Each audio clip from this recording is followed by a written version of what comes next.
The headaches started when I was 29. Not mild tension headaches, debilitating episodes that made me vomit, lose vision in my left eye, and forget where I was.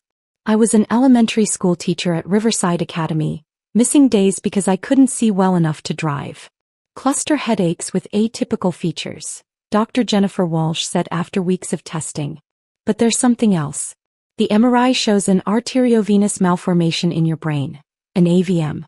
A tangle of abnormal blood vessels that could rupture at any time. I stared at the brain scan. Rupture. Hemorrhagic stroke. We need surgery, either open surgery or gamma knife radiation, to eliminate it before it ruptures.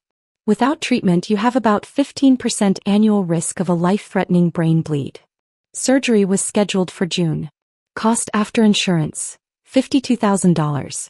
I'd need the entire summer off for recovery. My savings would be wiped out. I called my mother that evening. Linda Foster was Director of Nursing Excellence at Memorial Hospital, responsible for nursing education across 5 facilities. She'd just been nominated for the State Nursing Leadership Award, a huge honor with a $20,000 prize and ceremony in September. An AVM? Mom's tone was dismissive. Emma, that sounds like something doctors find on scans and call serious when it's probably nothing. How big is it? Dr. Walsh says it's small but dangerous because of location. So it's small.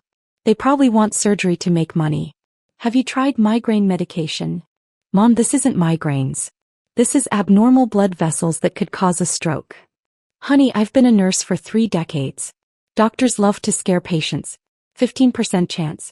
That means 85% nothing happens. Pretty good odds. My head pounded. Dr. Walsh says I need surgery. She's being overly cautious. Look, your sister's wedding is in August. We've spent $40,000 already. Your father and I cannot help with medical costs. Maybe payment plans? Or wait a year. Every year I wait, I have 15% chance of brain hemorrhage. Emma, you've always been anxious about health. Remember when you thought you had appendicitis and it was gas? You're catastrophizing. These headaches are probably work stress. Try a vacation. 2 days later she called back, voice bright. Exciting news. I'm a finalist for the State Nursing Leadership Award. Ceremony is September 14th at the Grand Ballroom. You'll come, of course. I'm giving an acceptance speech about family values in nursing. Congratulations, Mom. I want you front row. Your father, Kelly. Perfect family picture. Oh, and Emma, try to look healthy. I don't want people thinking something's wrong. There's something wrong. I have an AVM. You have headaches, sweetheart. Let's not dramatize. About the ceremony, wear something nice. Navy blue. Nothing too tight since I know you get tension headaches. They're not tension headaches. Of course they are. Trust me, I'm a nurse. I know the difference. Build up. Over 3 months my condition worsened. Cluster headaches came almost daily. I took medical leave from teaching, burning through sick days and losing income. Dr. Walsh increased pain medication, but it barely helped. Emma, we need to move up surgery. The frequency suggests the AVM might be becoming unstable. How much earlier? August instead of September. I have an opening August 23rd. 3 weeks before Mom's award ceremony. I called to tell her. August 23rd? Mom sounded annoyed. That's right before the ceremony. Can't you schedule it after? Dr. Walsh says we can't wait. I think Dr. Walsh is being dramatic. Brain surgery for headaches? That's extreme. Have you gotten a second opinion? I've seen 3 neurologists. They all say the same thing. They're all in the same network, so of course they agree. Look, I need you at that ceremony. I'm getting a major award. The governor will be there.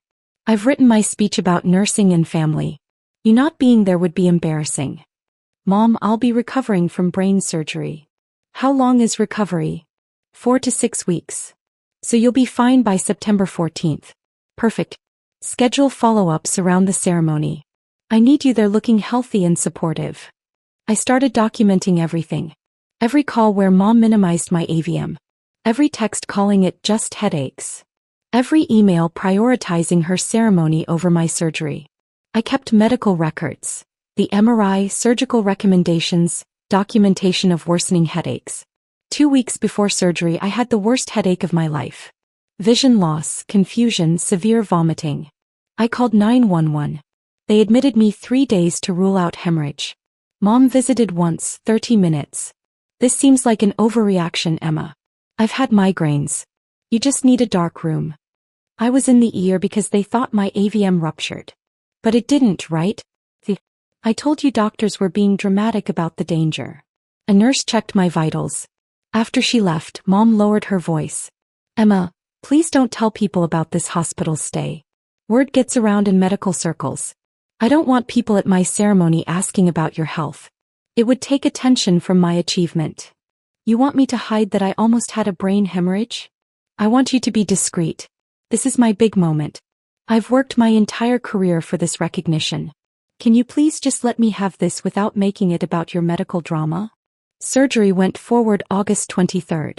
7 hours of Dr. Walsh carefully resecting the AVM. I woke with a bandaged head, significant pain, strict orders for 6 weeks limited activity. Dad picked me up 2 days later. Mom was too busy with ceremony preparations. Your mother is stressed about her speech, Dad explained. This award means everything to her. I just had brain surgery. I know, sweetie. But you're fine now, right? Surgery went well. Your mother needs you to understand this is important for her career. Over 3 weeks, Mom called repeatedly about the ceremony. What I'd wear, where I'd sit, whether I looked recovered enough for photos. Never once asked about pain, healing, or follow-ups. The day before the ceremony, she called with a chilling request. Emma, if anyone asks about your health, just say you had minor headaches that are resolved. Don't mention surgery. Don't mention anything serious.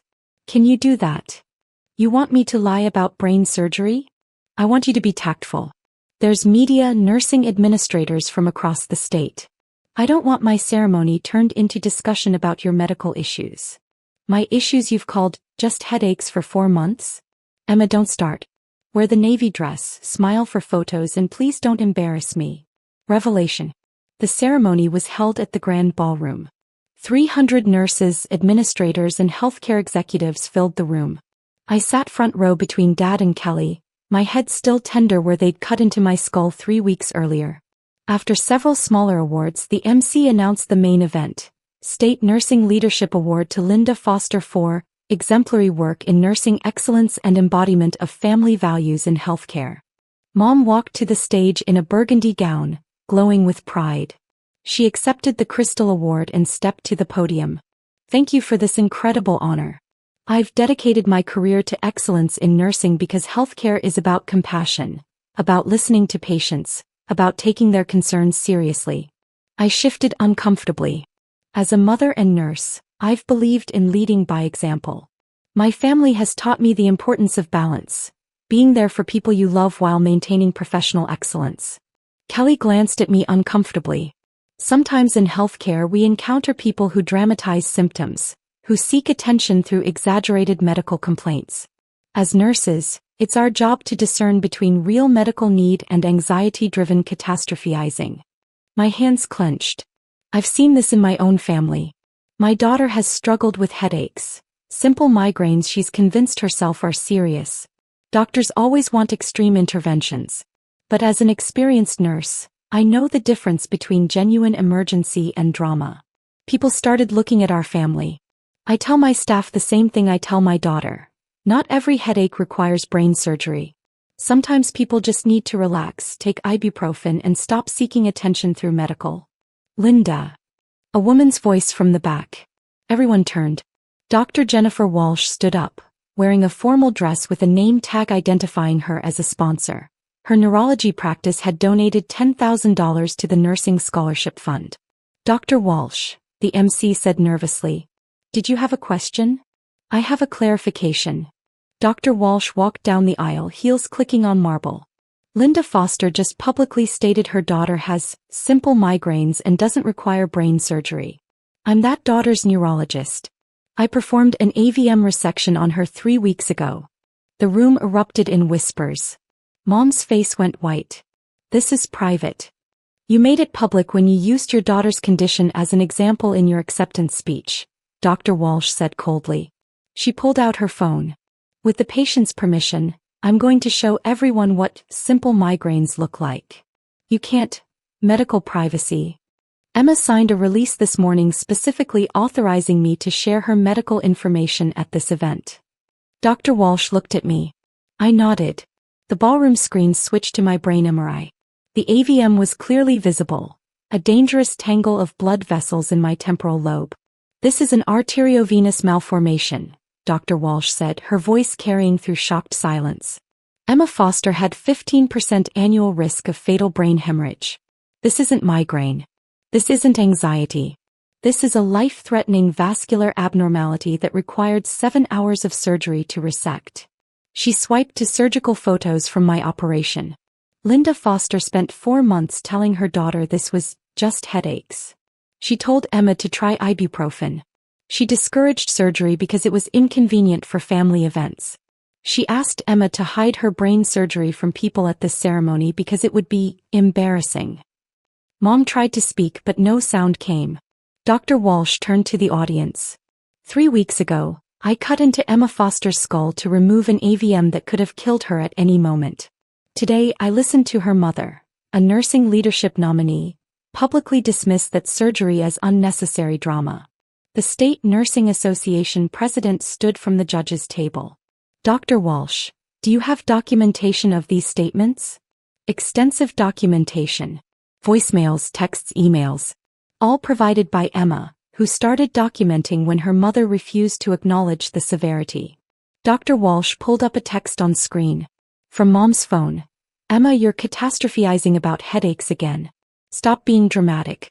I need you to look healthy at my ceremony. Another text. Brain surgery for migraines is completely unnecessary. These doctors are just trying to make money. A voicemail played through speakers, Mom's voice clear. I've told my nursing staff that you love drama about your migraines. Everyone knows you're attention-seeking. Please don't embarrass me at the ceremony by talking about your supposed brain condition. The room was silent except for my mother's recorded voice. The president looked at Mom. Linda, you're a director of nursing excellence. You've been telling people your daughter's documented AVM was attention-seeking? I didn't realize, I thought. You thought a neurologist was lying? Dr. Walsh's voice was sharp. You thought MRI findings were fabricated?